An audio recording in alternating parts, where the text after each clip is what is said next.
Assalamualaikum warahmatullahi wabarakatuh. Selamat pagi Ibu dosen dan teman-teman sekalian. Perkenalkan, kami dari kelompok B, kelas K013 akan mempresentasikan tugas Experience Week 10. Pada kesempatan kali ini kami akan membahas beberapa soal latihan yang berkaitan dengan materi yang telah dipelajari pada minggu ke-10. Melalui latihan ini kami akan menjelaskan cara penyelesaian soal beserta konsep yang digunakan agar materi lebih mudah dipahami. Kami berharap presentasi ini dapat menambah wawasan dan membantu teman-teman dalam memahami pembahasan latihan minggu ini.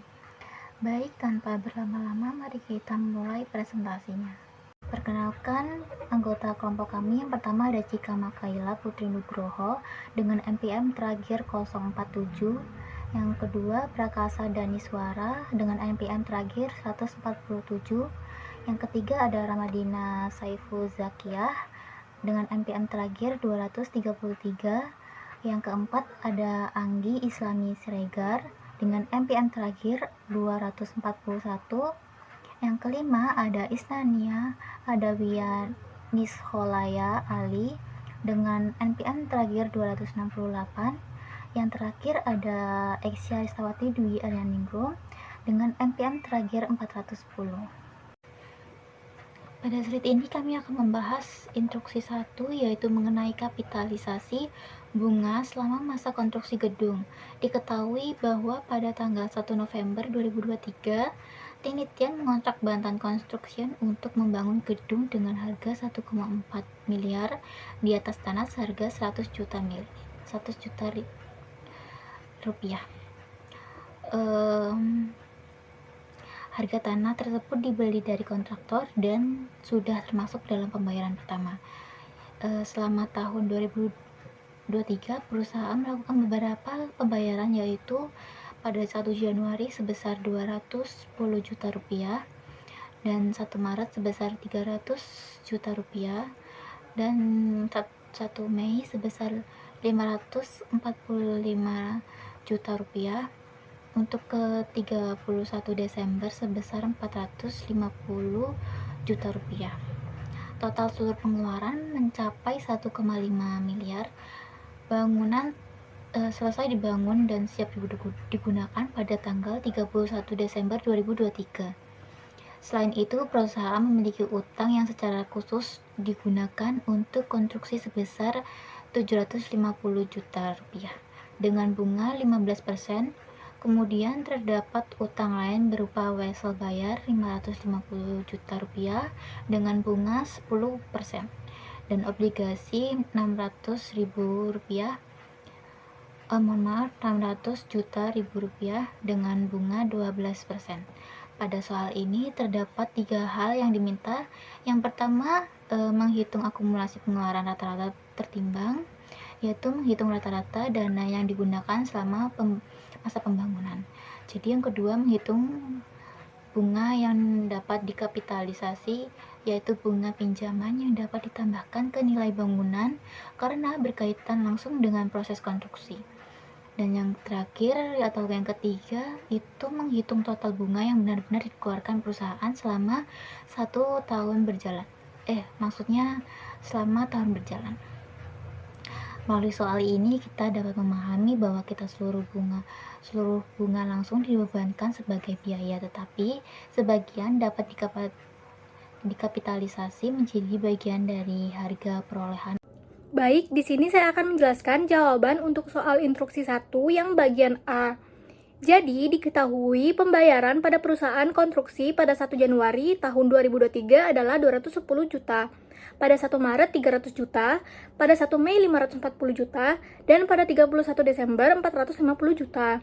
Lalu, untuk menghitung akumulasi rata-rata tertimbang tahun 2023, yaitu melihat dari periode waktunya. Nah, dari Januari ke Desember itu memiliki manfaat 12 bulan. Jadi, periode kapitalisasinya adalah 12/12. Nah, untuk akumulasi rata-rata tertimbangnya adalah 12/12 dikalikan 210 juta, sehingga menghasilkan akumulasi rata-rata tertimbangnya adalah 210 juta. Lalu, untuk yang tanggal 1 Maret, itu dari Maret ke Desember itu memiliki manfaat sebesar 10 bulan. Jadi, Maret, April, Mei, Juni, Juli, Agustus, September, Oktober, November, Desember. Sehingga periode kapitalisasinya adalah 10/12. Jadi untuk akumulasi rata-rata tertimbangnya adalah 10/12 dikalikan 300 juta yang menghasilkan 250 juta. Lalu pada bulan Mei itu dari Mei ke Desember itu 8 bulan, sehingga periode kapitalisasinya adalah 8/12. Dan untuk akumulasi rata-rata tertimbangnya adalah 8/12 dikalikan 540 juta yang menghasilkan 360 juta. Lalu untuk yang dari Desember ke Desember itu 0 bulan, sehingga akumulasinya 0. Jadi, akumulasi rata-rata tertimbang untuk tahun 2023 adalah jumlahkan keseluruhan akumulasi rata-rata tertimbang yang dari Januari hingga Desember, sehingga menghasilkan 820 juta. Baik semua, perkenalkan nama saya Prakasa Taniswara. Di sini saya akan menjelaskan mengenai soal exercise instruksi pertama, soal nomor B. Jadi di sini kita disuruh mencari tahu bunga yang dapat dihindarkan karena ditambahkan pada nilai bangunan. Untuk tahap pertama dalam mengerjakan pertanyaan tersebut adalah dengan mencari capitalization rate atau bunga kapitalisasi dengan cara total beban bunga umum dibagi dengan total pokok utang umum, sehingga dapat diketahui bahwa kapitalisasi rate-nya itu sebesar 11,04%.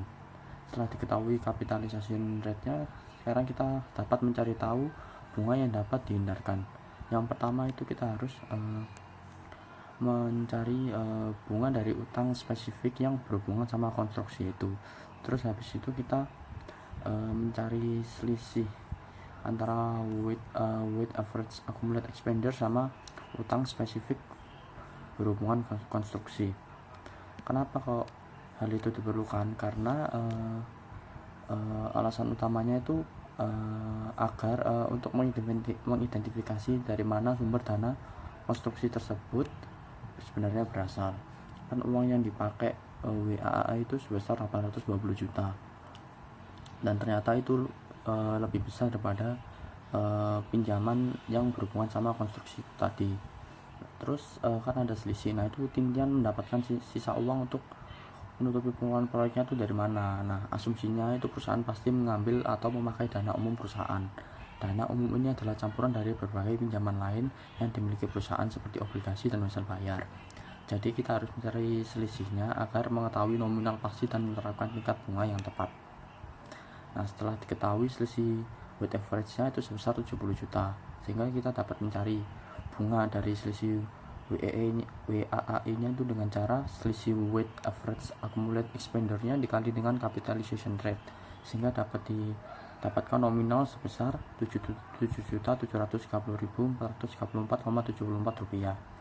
Sehingga kita dapat mengetahui total available interest atau bunga yang dapat dihindarkan adalah sebesar 120.234.34,78 rupiah, didapatkan dari bunga dari selisih WAAE ditambah dengan bunga dari utang spesifik berhubungan konstruksi. Baik, pada bagian C kita akan menghitung total bunga yang dikeluarkan sesungguhnya selama tahun 2023. Perhitungan ini bertujuan untuk mengetahui seluruh beban bunga yang timbul dari pinjaman perusahaan, baik pinjaman khusus maupun utang lainnya. Pertama, pinjaman khusus sebesar 750 juta dengan bunga 15% digunakan selama 2 bulan sehingga perhitungannya 750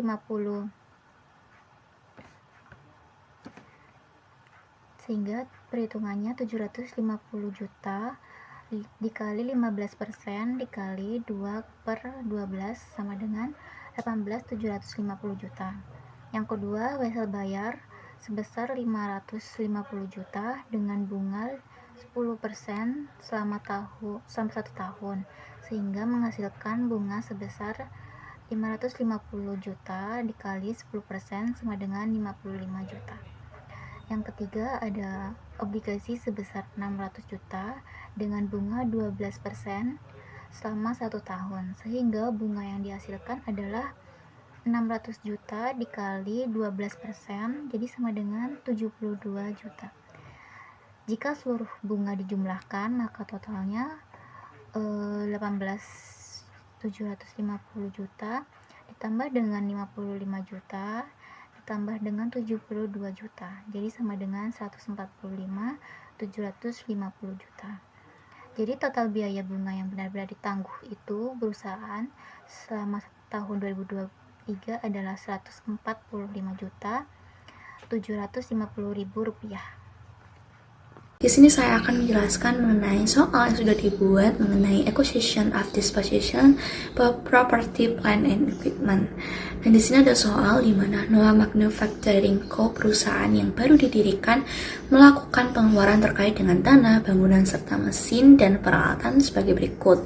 Di sini ada rinciannya. Biaya jasa perusahaan abstrak untuk pencarian hak tanah sebesar $735, diikuti biaya jasa arsitek, kemudian ada pembayaran kas untuk tanah dan bangunan lama di atasnya, pembongkaran bangunan lama beserta dikurangi dengan nilai residu, ada bunga pinjaman selama konstruksi, penggalian sebelum konstruksi untuk basement, kemudian mesin yang dibeli dengan diskon tunai 2% tidak diambil, pengiriman mesin yang dibeli, biaya penyimpanan mesin karena bangunan belum selesai, kemudian gedung baru yang baru dibangun, penilaian oleh pemerintah untuk proyek drainase, biaya pengakuan mesin, pengangkutan mesin ke lokasi, pemasangan mesin, pohon semak dan landscape bersifat permanen, dengan diminta tentukan jumlah yang harus didebit ke akun tanah, bangunan, serta mesin dan peralatan. Asumsikan manfaat kapitalisasi bunga selama konstruksi melebihi biaya implementasi. Tunjukkan bagaimana biaya yang tidak didebit ke akun tersebut harus dicatat. Nah, di sini untuk pengerjaannya, yang pertama kita harus membuat tabelnya terlebih dahulu. Nah, untuk tabelnya di sini ada nama akunnya, kemudian ada tanah, bangunan, mesin, dan peralatan, kemudian ada keterangan lain-lain. Nah, yang pertama kita masukkan biaya jasa abstrak sebesar $735, kemudian di tanah. Kemudian biaya arsitek, dia kan berhubungan dengan bangunan, makanya dia dimasukin ke kolom bangunan sebesar 4.280.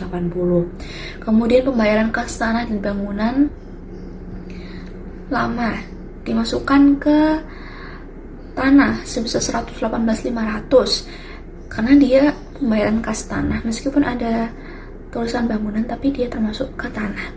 Kemudian ada pembayaran kas tanah, kemudian ada pembongkaran bangunan lama. Dia 20 keterangannya ditulis 26.000 dikurangi 6.300. Jadi sisanya itu 19.700. Dia kan pembongkaran bangunan lama, jadi dimasukkan ke tanah sebesar 19.700. Kemudian bunga selama konstruksi, dia berhubungan dengan bangunan, jadi dimasukkan ke bangunan sebesar 9.950. Kemudian ada penggalian sebelum konstruksi, dia masuk ke bangunan sebesar 25.600. Kemudian ada mesin yang dibeli, otomatis dia dimasukkan ke kolom yang mesin karena dia termasuk mesin, dimasukkan sebesar 72.716. Kemudian ada lain-lainnya di mana diskon yang tidak diambil itu sebesar 2%, jadi totalnya itu di lain-lainnya sebesar 1.484. Kemudian di sini ada pengiriman mesin, dia termasuk mesin dan peralatan sebesar 1.560. Kemudian ada biaya penyimpanan, dia masuk ke lain-lain sebesar 2.540, keterangannya rugi.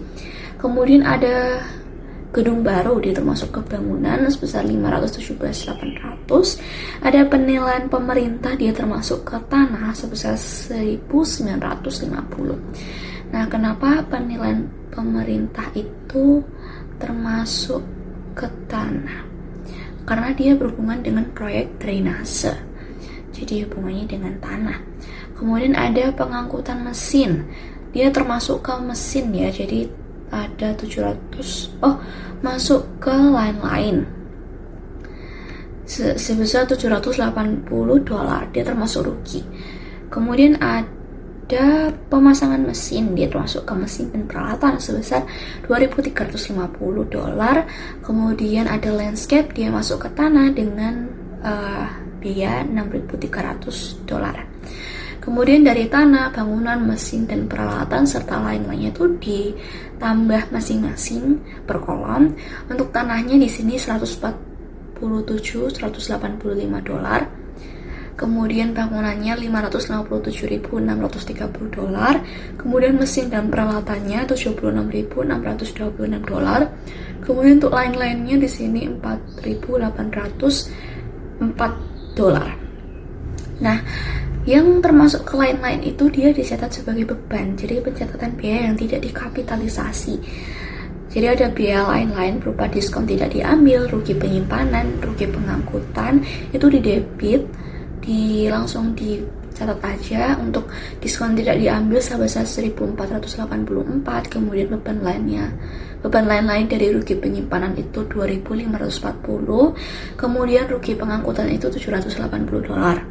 Itu didebit. Kemudian untuk kreditnya itu kas atau utang sebesar ini tadi di jumlah seluruhnya totalnya yaitu $4.804. Jadi antara debit dan kreditnya itu balance $4.804. Baik, pada instruksi 2 soal B diketahui pada 1 Juli 2025 bangunan dijual karena PT Sinar Konstruksi Nusantara telah membeli bangunan baru yang dirasa lebih menunjang operasional perusahaan. Perusahaan memperkirakan umur manfaat bangunan ialah 20 tahun dan nilai residunya ialah 300 juta rupiah. Metode penyusutan yang digunakan ialah metode garis lurus atau straight line. Penyusutan dicatat tahunan dan pada tahun penjualan dihitung pro rata atau 6 bulan. Bangunan tersebut diperoleh pada tanggal 1 Juli 2021 dengan harga perolehan sebesar $1.800.000.000. Pada saat penjualan, PT Sinar Konstruksi Nusantara menerima pembayaran tunai sebesar 60% dari total harga jual, dan sisanya berupa wesel tagih yang diangsur setiap 3 bulannya selama 2 tahun. Biaya penjualan sebesar 30 juta rupiah ditanggung oleh penjual dan dibayar tunai saat transaksi. Jadi pada soal diminta yang pertama yaitu untuk membuat tabel penyusutan bangunan. Lalu yang kedua membuat jurnal penjualan bangunan untuk masing-masing kondisi. Yang pertama, bangunan dijual seharga $1.600.000.000. Lalu pada kondisi kedua, bangunan dijual seharga $1.500.000.000. Lalu yang ketiga, bangunan dijual seharga $1.300.000.000. Lalu pada instruksi ketiga yaitu untuk membuat jurnal angsuran untuk penerimaan dari wesel tagih. Pada soal nomor 1 kita diminta untuk membuat tabel penyusutan. Jadi pada bagian ini saya akan menjelaskan bagaimana penyusutan bangunan dihitung sampai diperoleh nilai buku pada saat penjualan. Bangunan ini diperoleh pada tanggal 1 Juli 2021 dengan harga $1.800.000.000. Selain itu, diketahui juga nilai residunya sebesar 300 juta dan umur manfaatnya 20 tahun. Karena perusahaan menggunakan metode garis lurus, penyusutannya dihitung dengan cara mengurangi harga perolehan dengan nilai residu. Kemudian hasilnya dibagi dengan umur manfaat. Kalau dihitung, $1.800.000.000 dikurangi 300 juta menghasilkan $1.500.000.000. Lalu dibagi 20 tahun sehingga diperoleh penyusutan sebesar 75 juta per tahun. Nah, angka ini berlaku untuk 1 tahun penuh. Tapi karena bangunan diperoleh di tengah tahun, tepatnya bulan Juli, maka untuk tahun 2021 penyusutannya tidak dihitung pada 1 tahun penuh, melainkan hanya 6 bulan. Jadi penyusutan tahun 2021 adalah setengah dari 75 juta, yaitu 37 juta 500. Setelah itu, untuk tahun 2022, 2023, dan 2024, penyusutannya dihitung penuh 1 tahun karena bangunan itu digunakan selama 1 tahun penuh. Jadi masing-masing sebesar 75 juta per tahun. Kemudian di tahun 2025, bangunan dijual pada tanggal 1 Juli. Artinya bangunan hanya digunakan sampai pertengahan tahun juga, sehingga penyusutannya kembali dihitung selama 6 bulan, yaitu 37.500.000. Kalau semua penyusutan ini dijumlahkan, yaitu dari tahun 2021 sampai 2025, total akumulasi penyusutannya menjadi 300 juta. Selanjutnya, untuk mencari nilai buku, kita kurangkan harga perolehan dengan akumulasi penyusutan. Jadi 1.800.000.000 dikurangi 300 juta menghasilkan 1.500.000.000 rupiah. Nilai buku inilah yang digunakan sebagai dasar untuk menentukan apakah perusahaan mengalami laba atau rugi pada saat penjualan bangunan. Baik, sesuai dengan instruksi kedua yang ada pada di soal, yaitu untuk membuat jurnal penjualan bangunan. Yang dimana pada kondisi A, yaitu bangunan dijual seharga 1.600.000.000 rupiah. Lalu di sini kita mencatat harga jualnya yaitu sebesar 1.600.000.000 rupiah. Lalu nilai bukunya yaitu berdasarkan dari perhitungan sebelumnya yaitu 1.500.000.000 rupiah. Lalu untuk laba penjualannya yaitu dengan mengurangkan harga jual dengan nilai buku, yaitu hasilnya 100 juta rupiah. Lalu untuk penerimaan kasnya ialah 60% dikali dengan harga jualnya, yaitu 1.600.000.000 rupiah, yang dimana didapatkan hasil yaitu sebesar 960 juta rupiah. Lalu untuk wesel tagihnya yaitu sisa dari penerimaan kas yaitu sebesar 40% dikalikan dengan harga jualnya yaitu 1.600.000.000 rupiah. Didapatkan hasil yaitu sebesar 640 juta rupiah. Lalu untuk jurnal penjualan bangunannya ialah pada sisi debit yaitu kas sebesar 960 juta rupiah, lalu wesel tagih sebesar 640 juta rupiah, lalu ada akumulasi penyusutan bangunan yaitu sebesar 300 juta rupiah. Lalu pada sisi kredit yaitu ada akun bangunan sebesar 1.800.000.000 rupiah dan laba penjualannya yaitu 100 juta rupiah. Baik, pada kondisi B yaitu bangunan dijual seharga 1.500.000.000 rupiah. Lalu di sini dicatat bahwa harga jualnya yaitu sebelumnya yaitu 1.500.000.000 rupiah dan nilai bukunya yaitu 1.500.000.000 rupiah. Lalu untuk laba penjualannya yaitu tidak ada karena harga jual dengan nilai bukunya sama. Lalu untuk penerimaan kas yaitu 60% dikalikan dengan harga jualnya yaitu 1.500.000.000 rupiah, yang dimana hasilnya yaitu sebesar 900 juta rupiah. Lalu untuk wesel tagih yaitu 40% dikalikan dengan 1.500.000.000 rupiah, yaitu hasilnya 600 juta rupiah.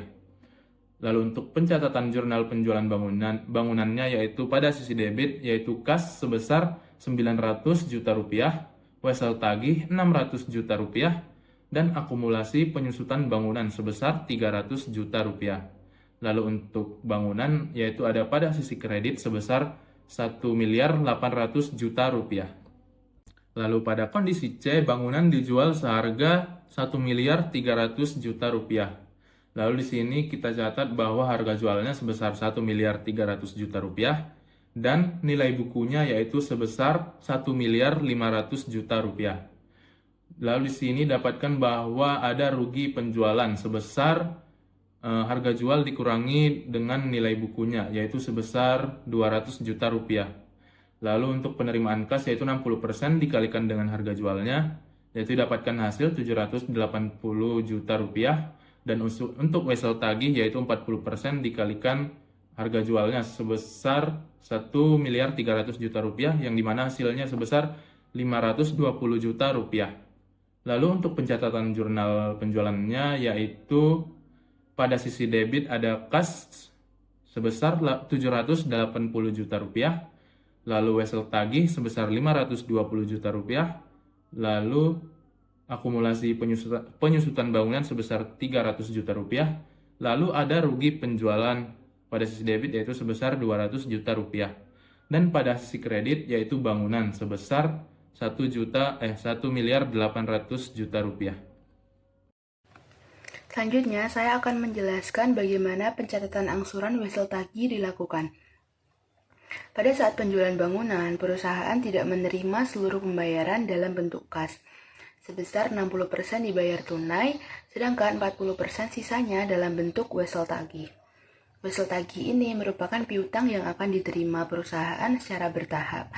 Dalam soal disebutkan bahwa wesel ini akan dibayar selama 2 tahun dengan pembayaran setiap 3 bulan. Artinya dalam 1 tahun ada 4 kali pembayaran, sehingga 2 tahun totalnya menjadi 8 kali angsuran. Untuk menentukan jumlah angsuran tiap periode, nilai wesel tagih ini dibagi dengan jumlah angsuran yaitu 8 kali. Sekarang kita lihat satu persatu sesuai kondisi yang telah diberikan. Kalau harga jual bangunan 1.600.000.000, maka 40%-nya adalah 640 juta. Nilai ini kemudian dibagi dengan 8 sehingga setiap angsuran sebesar 80 juta rupiah. Nah, kalau harga jualnya sebesar 1.500.000.000, maka wesel tagihnya 600 juta. Dan jika dibagi 8, setiap angsuran menjadi 75 juta. Sedangkan jika harga jualnya 1.300.000.000, maka wesel tagihnya sebesar 520 juta rupiah, sehingga setiap angsuran sebesar 65 juta.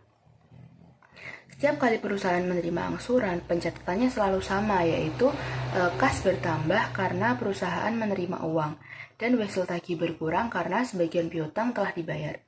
Jumlah kas yang diterima dan pengurangan wesel tagih selalu sama sesuai dengan nilai angsuran di masing-masing kondisi. Karena dalam soal tidak disebutkan adanya bunga, maka tidak ada tambahan pendapatan bunga yang dicatat. Jadi, jurnal yang dibuat setiap periode hanya melibatkan akun kas dan wesel tagih saja. Proses ini akan dilakukan setiap 3 bulan sampai seluruh wesel tagih tersebut lunas dalam 2 tahun. Demikian presentasi dari kami. Kami berharap penjelasan yang kami sampaikan dapat menambah pemahaman teman-teman semuanya mengenai pembahasan soal ini. Apabila terdapat kekurangan dalam penyampaian maupun isi presentasi, kami mohon maaf.